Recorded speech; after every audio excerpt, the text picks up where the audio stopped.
if you believed any of these things, okay, this is a list 1 through 7. Look at your screen. Number 1, you believe or have told yourself, oh, this donor isn't replying because they don't care. They don't really care that much. I mean, if you've ever thought that, put number 1.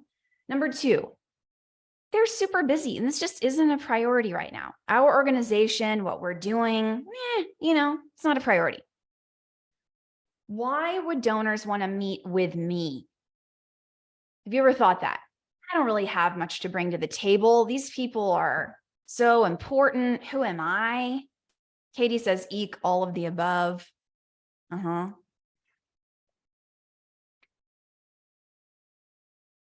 Number 4, this is really common. I don't want to intrude or overstep. Man, can you imagine if other people in other professions thought that them doing their jobs was intruding? Think about what you're saying, right? This is my job, but I believe that it's intrusive. It's wild, right? I don't know what I'm going to say in a meeting. Why would I even ask for one, right? Like I don't even know how to handle this. So I'm just not even going to do donor outreach because I don't have a plan and I have no clue how to make a good plan. A lot of you are saying 7. I see 2, 3s. You don't think your donors actually have much more capacity? Like, can they honestly give more? Probably not. And then 7, you need to accomplish more in your mission before you can meet with certain donors.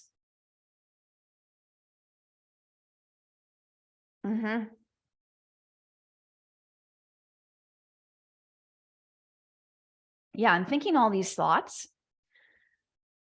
What I know in my experience in coaching with dozens and hundreds of people is that these are assumptions and beliefs that we assign to what's happening. We don't hear back from a donor, and so we think these things. They're assumptions.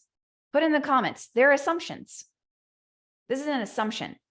It's not necessarily rooted in data. Unless you're telling me that a donor said to you straight up to your face, this is not a priority for me right now. Did they tell you that? I'm going to go with no, most likely. They didn't say that. Or they didn't tell you, unless they said, I can't give more money right now, right? Then that would be true. Yes, Nancy, sometimes they do say that, right? But my point is, unless they said it, then it's an assumption. So if they say it, if they tell you straight up, hey, Denise, I don't have more money to give. Okay, great. Then guess what? You can keep it pushing. Move on with your life. This donor, touch base with them in 3 to 6 months. Now you know where to focus your time. It's helpful to actually know and not waste your energy when you actually get an answer, right? And then you can focus on people who actually can give more.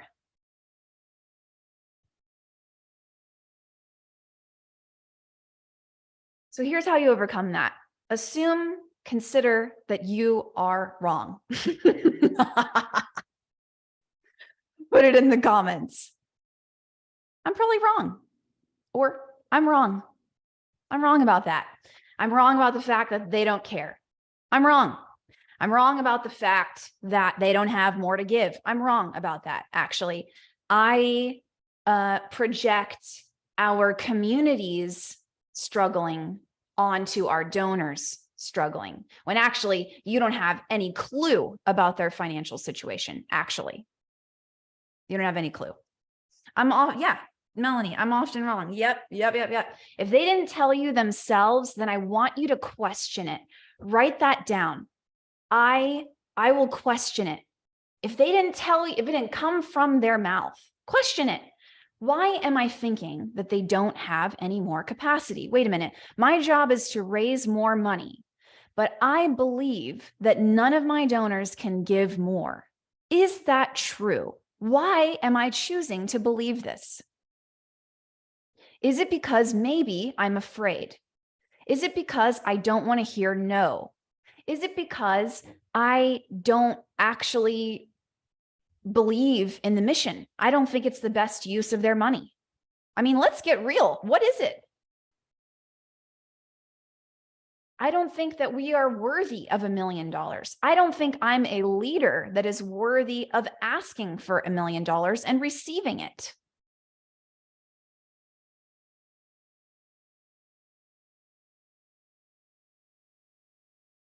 Yes, Abby, that's so good. You have to remind yourself they already proved that they care. Absolutely. And if they have given in the past, then they care. Yes. Interrogate every thought that makes you shrink. That's what I want you to hear. If it makes you shrink back, interrogate that thought. Why am I thinking this? Why am I choosing to believe this? Is this really rooted in data? Meaning, did it come from the donor's mouth? Did they tell me straight up? Or is this an assumption that is keeping me small, keeping our results small, keeping our impact small, and perpetuating the suffering of our community? Because ultimately, when we say no for donors, that's what's happening. We're not the ones who are ultimately paying the price. Our communities are. And you have a choice on what you believe about what's true. You have a choice. I want you to, first of all, assume the best of your donors. Assume that they care. Assume that they have a lot of money. Assume that this is a priority. Assume that they are going to give again, that they are going to go above and beyond, that they are great, passionate, generous people. Assume the very best about them. When you start believing that people don't give a shit, then you start treating them like that. You start treating them subconsciously like they don't give a shit. Do you hear what I'm saying? When you treat them like they are generous people and you know that they care, when you believe that about them, you start writing emails that communicate that message. When you reach out to someone and you believe that they don't actually give a shit, but you are still trying to ask for a meeting, that will come through in your email. Like, oh yeah, I know you're a selfish bastard, but will you give me an hour of your time?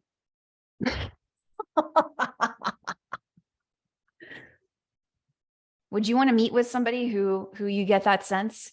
Probably not. Probably you're too busy for that. Probably going to have to pass on that one. No, thank you. Yeah.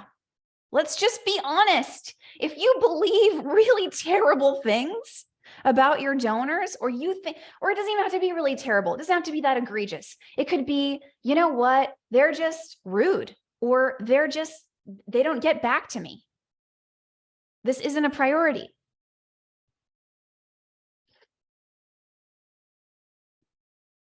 It's not as much of a priority for them as it is for you, because you're dedicating your career to this work, but it still can be a priority to them. Whatever you need to hear, whatever you need to remind yourself about your donors, I want you to assume the best about others. You will raise more money. Not only is it more positive, when people believe the best of others, they're actually more attractive human beings. We want to be around them, right? There's no bigger turnoff than cynicism. Ugh. But it's pretty easy to do.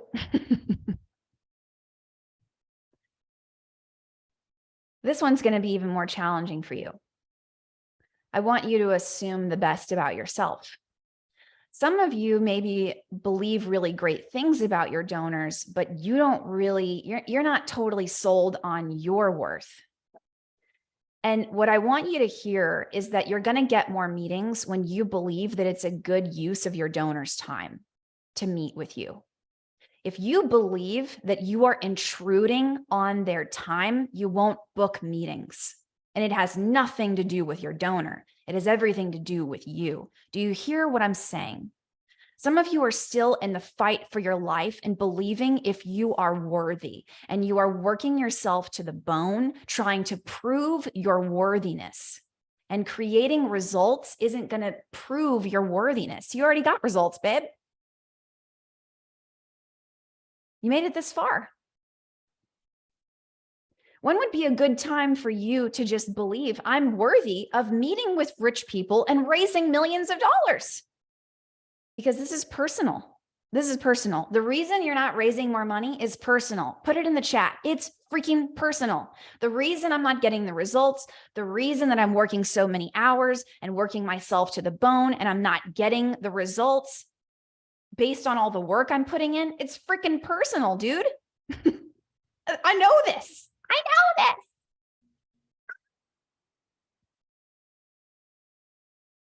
I want you to assume the best about yourself. I want you to walk away from this thinking, if I get 30 minutes of Oprah's time, it's a good use of Oprah's time. Isn't that audacious? Do you really believe what you're doing is worth your life? Do you believe in your mission? Do you believe that when people spend time with you, that their life gets better? Do you believe that you have a unique value add when you meet with people, when they get to know you and you get to know them? Do you believe that? I know I do. Do you sense that? This is legit. This is for real. I'm telling you that you can believe this about yourself. That's what it's going to take. What are you hearing me say? Put it in the chat. What are you hearing? Because it's important. I can tell you this. I can tell you that you're worthy. I can tell you that it's a unique value add. I can tell you that for some of you, your donors go to their buddies on the golf course or wherever they go and hang out, and they're bragging about the fact that they're involved with your organization. And some of you can't wrap your head around this. They're like, oh yeah, look at all the charity work I do. They're bragging about meeting with you, dude. Do you hear what I'm saying? Yes, Elizabeth, you are worthy to raise millions of dollars. Absolutely. Yes. Damn straight. Tell them. Be like, you should write an email and be like, man, if they meet with me, their life is going to get better. If they meet with me, I am adding meaning and purpose and significance and connection and community and love into their life. What is that worth? And I have been on so many donor meetings, well over 1,000 at this point. I could tell you that there's so many people who have wealth. I'm in Los Angeles, who have fame, who have achieved all of their dreams, and they are divorced or they are devoid of relationships. They don't see their kids. They have success from the outside and they're looking for meaning, and you are full of meaning. Do you hear what I'm saying to you? When would be a good time to actually agree that you are worthy and you have tremendous value? How about now? So let's get to the tactical pieces. 3 biggest mistakes. You're not asking for enough meetings. Your asks stink. You ain't asking the wrong people. Now, I can't fix all of these things for you today. That's why I have a program called Courage Lab. This is what we cover. I help you to get meetings, to close 10, 20, and 40K gifts. I can't do that in an hour with you, okay? So you need to get inside Courage Lab. If you are struggling to raise major gifts, that program is for you. If you're new to major gifts, it's a course and a training, and you get me as your coach, connected to peers.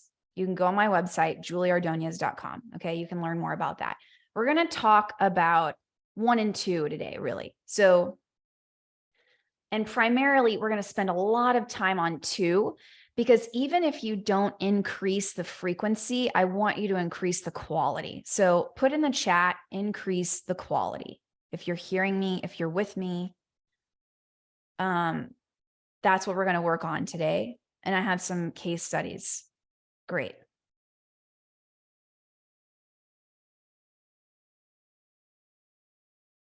Yep.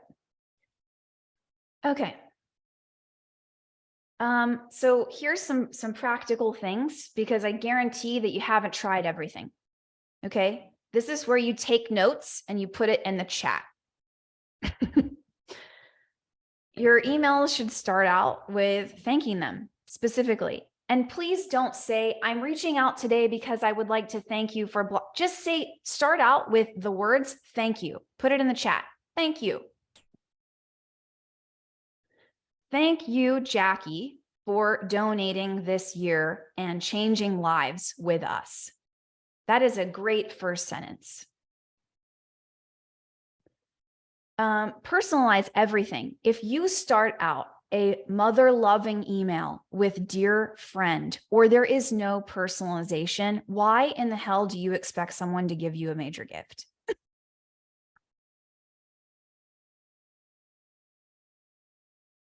And some of you do personalize it. But the only thing personalized is the first name. That also sucks, because it looks like it's just a copy and paste job, babe. That didn't feel good. Hey, could you give $10,000? And also the only thing personalized here is your first name.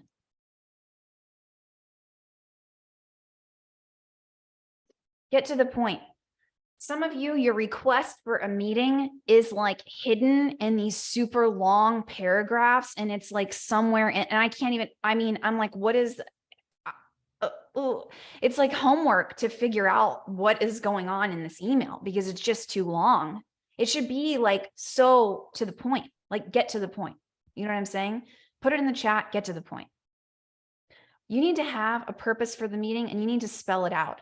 Some of you need to say, I want to meet with you to talk to you about your donation. Like, they need to know straight up you're going to ask them for money. Some of them you need to say like, hey, I want to meet with you because you've been donating for 12 years and we need to report back to you the difference that you have made. Your loyalty is unmatched. And, you know, it's my job to meet with our most loyal donors. And you just don't go, like, follow up with that person. If they've been giving for a long time and nobody's met with them, or nobody's met with them in a while or whatever, like, just don't give up. Just reach out to them every 7 to 10 days. That's what I would do. That person who's loyal like that, they're totally worth your effort. Have only one purpose. Some of you are asking for a meeting, you're asking for a donation, you're asking for them to attend an event, you're asking for, I'm like, oh my gosh. There is nothing that screams poverty mindset like that garbage. Please stop it. One purpose. Put it in the chat if you heard what I said. One purpose. One purpose. There is one reason you are emailing them. What is the main reason you are? Do you want a meeting? Do you want them to donate? Which one is it? Tell them why them. Now, this is part of the Julie Ordonez secret sauce. Why them specifically? Personalize the shit out of this email. Why this person? Like, why them? Like, is it because you know that they've been on the boards of housing organizations for over 25 years, and you can see that on LinkedIn, and you admire how they value and prioritize philanthropy, and you think that they're just completely mission aligned with what you see what I'm saying? It's so personalized to that human being.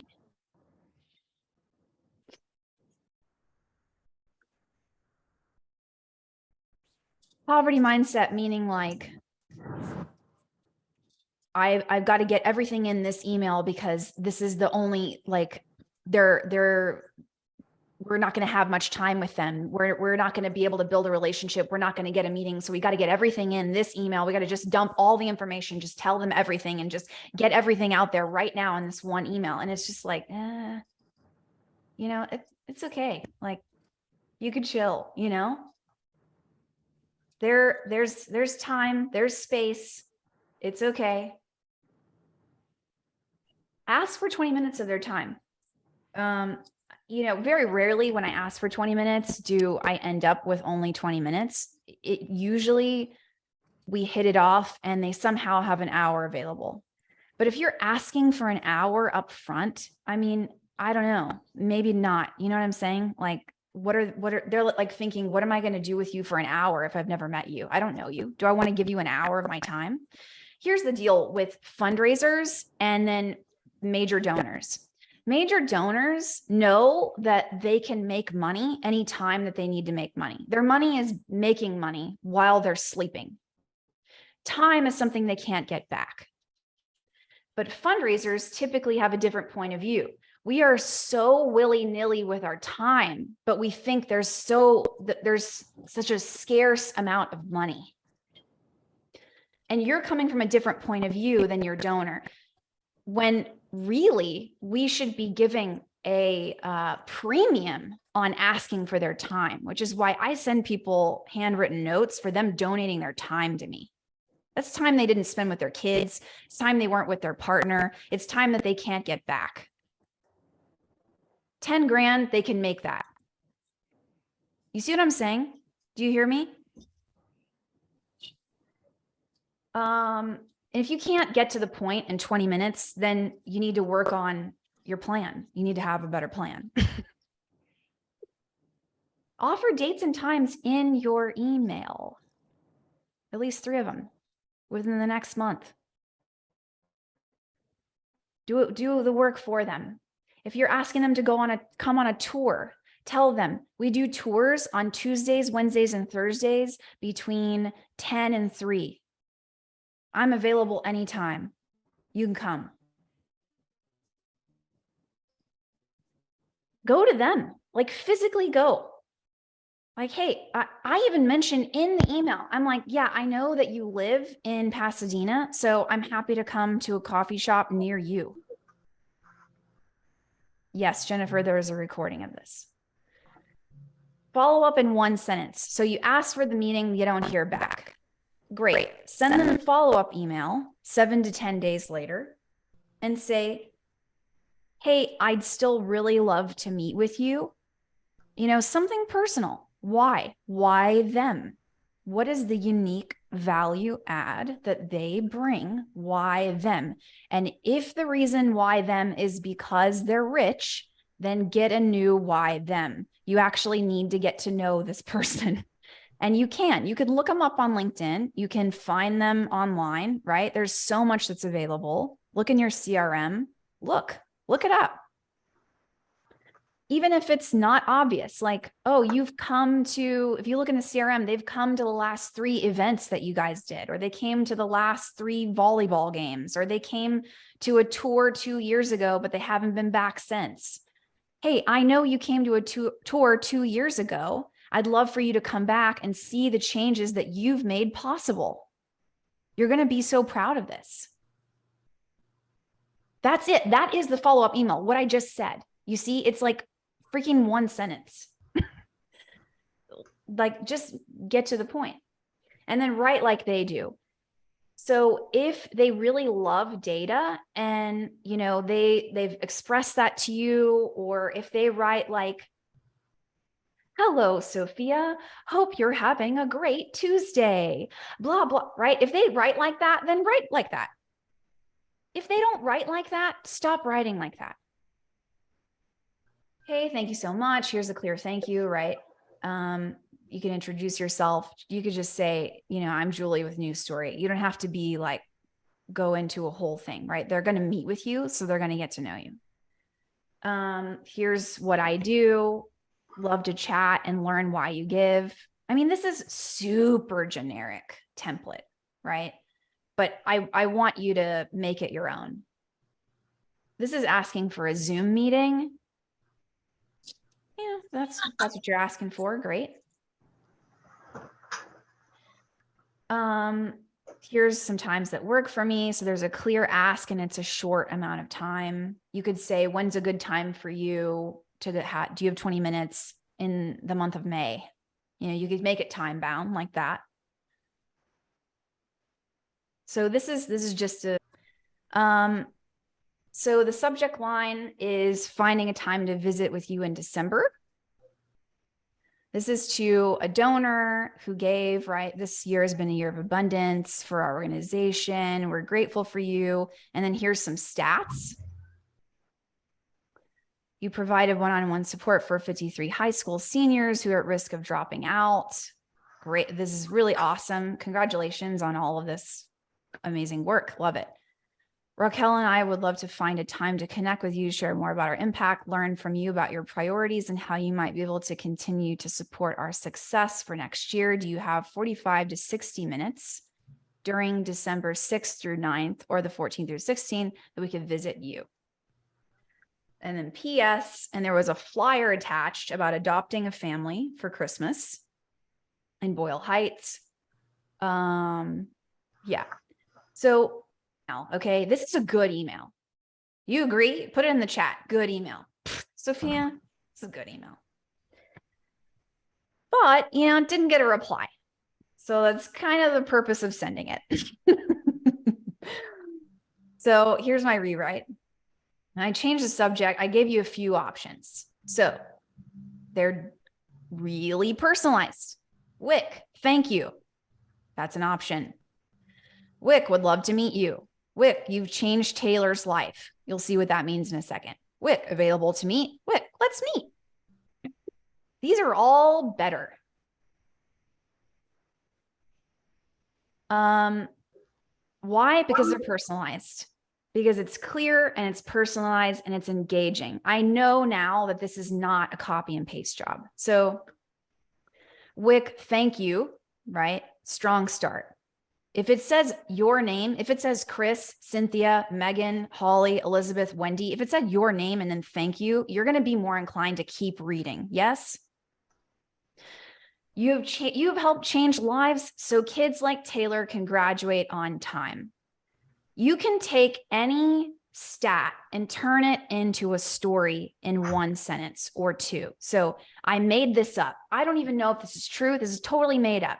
Taylor went from living in his car with his mom to graduating with a 3.8 GPA and on track to college. You helped to change the trajectory of Taylor's life. Thank you. Do you think this person is going to keep reading? This is how you can quickly tell a story, and stories, hands down, are better than stats. Stats are great, but it starts to feel a little bit like a report.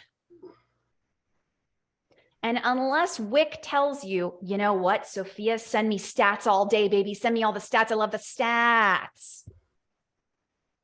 But I'm guessing maybe Wick didn't say that. Stories of one person's life being changed, we connect to a lot easier, and we find our story in their story. We're inspired by one story. So if you wanted to include a stat, you could say Taylor is just one student of the 239 in our program. You see how I did that? Quick, easy. Here it is in bold. I would love to meet with you in the coming weeks to share more about our impact and learn how you'd like to be involved moving forward. Clear.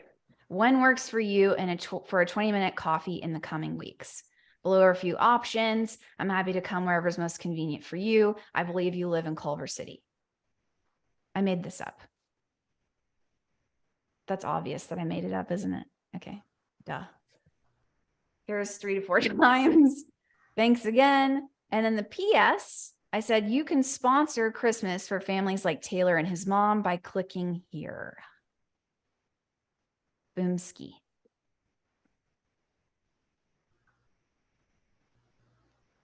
Abby says, I think it feels like mail merge if you don't make it personal elsewhere in the email. Absolutely.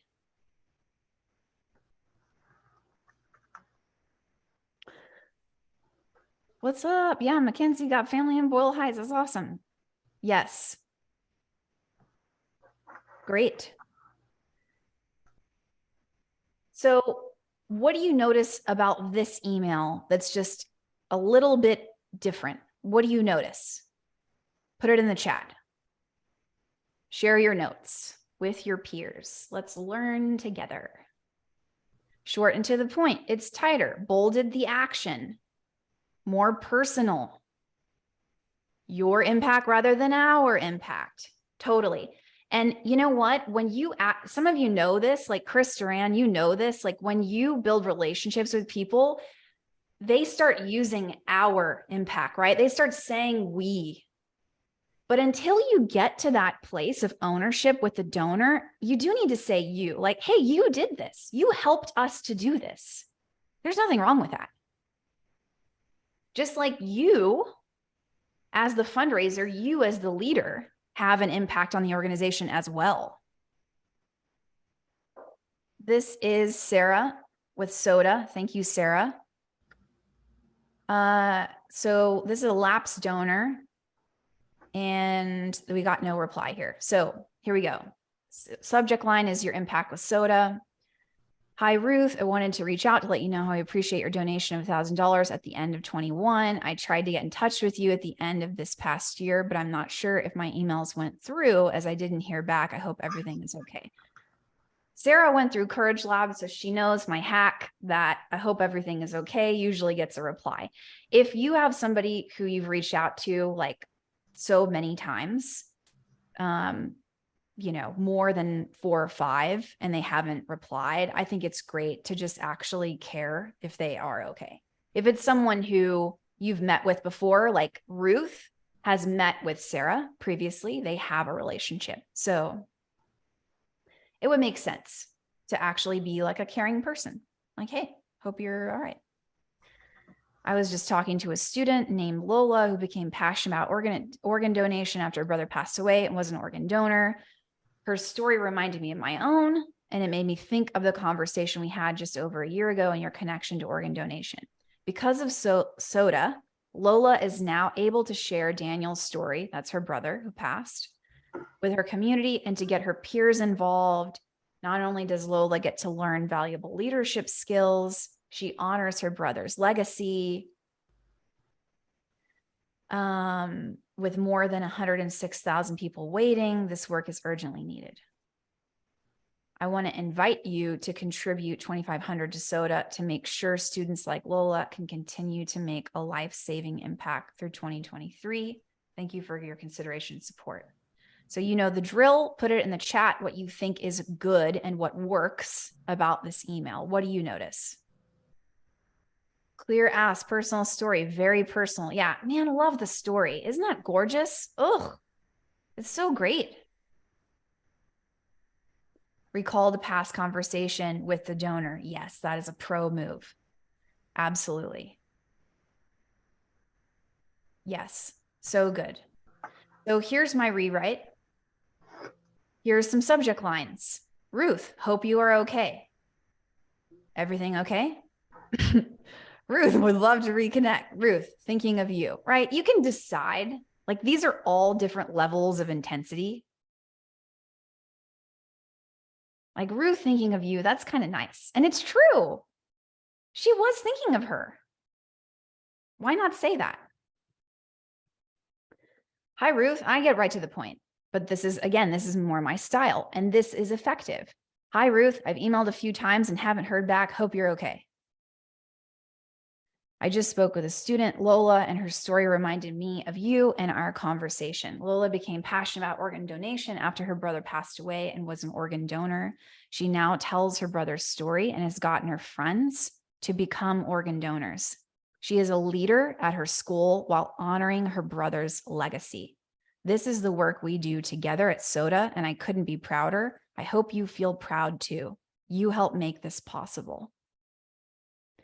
I know you care deeply about this work, positive intent that I'm assuming the best here, and I'm saying it, and want to make stories like Lola's the norm. For that reason, will you consider donating $2,500 this year to help us save even more lives? You can easily make your donation by clicking here. As I know in the past, you have given online. Hey, this is so customized, and it's like, I know you, Ruth, baby, and you cannot escape from me knowing you. You hear what I'm saying? I'm like, I know how you like to donate. I know when you like to donate. I know that you care. This story is connected to your story. We had a conversation about it. Boom, boom, boom, boom, boom, boom, boom, boom, boom, boom, boom, boom, boom. Also, look at how this reads, right? The first email, these paragraphs are chunky. It's harder to read. And if they're in a rush, they're not going to read the whole thing. You see here, I've broken it up. And so that each line is basically a new paragraph. It's just easier to read.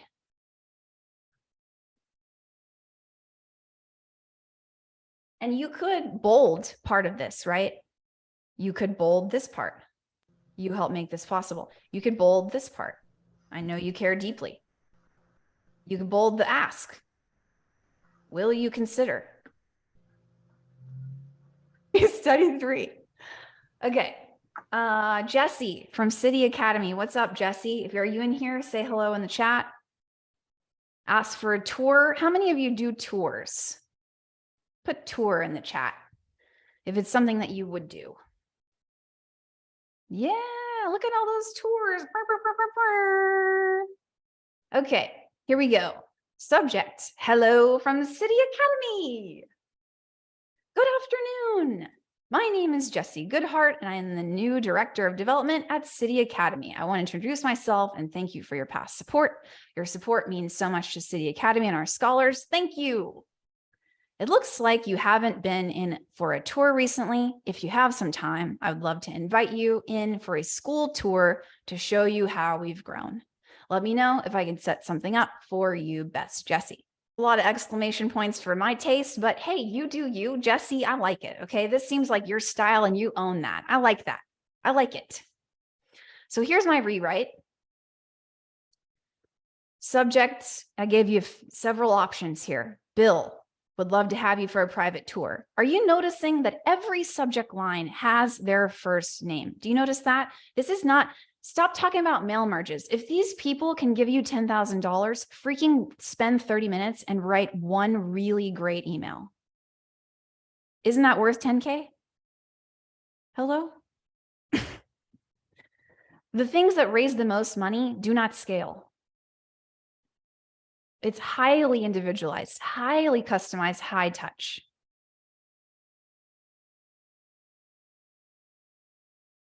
So, okay, Bill, you're invited. Bill, you got to see this. Bill, schedule your private tour. You're invited to City Academy. Any of these I like. I think that it's solid. Bill, I'm Jessie Goodhart, and I'm the new Director of Development at City Academy. Thank you so much for your 7 years of loyal support of our scholars. As you know, we're the only all-scholarship private school in St. Louis, and you help make our unique model possible. I'd love to host you for a private tour of our campus and share our exciting plans for growth. Feel free to bring one of your kids or a guest with you. I made that up. I don't even know if they have kids. I just, I'm making it personal. I'm helping you out. I think you'll be proud to see students thrive and the updates we've made to the campus. This could be cool to include a cool photo of something, I don't know, kind of do a little teaser. When would work best for you in the next couple of months? I'm available most Tuesday through Thursday, 8 a.m. to noon. I look forward to meeting you and thanking you in person. Best, Jessie. So what do you notice about this? What sticks out to you?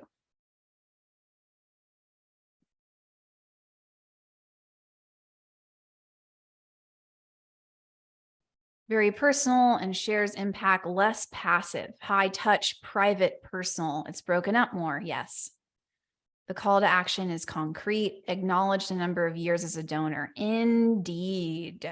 That is something that if you have the data on that, include it in every meeting ask that you make, especially if you're asking for a meeting for the first time.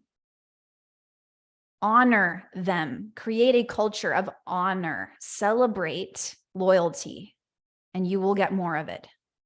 That is a hack to building culture. If some of you celebrate the shit out of volunteerism and you have volunteers coming out of your ears. but you actually don't need more volunteers. What you actually need are donors. So start celebrating when people give, and you will have more people giving.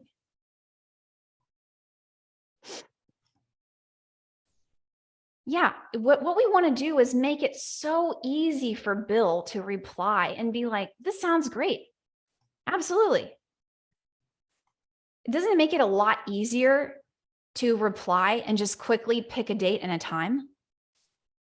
Right? Okay, so those are the 3 case studies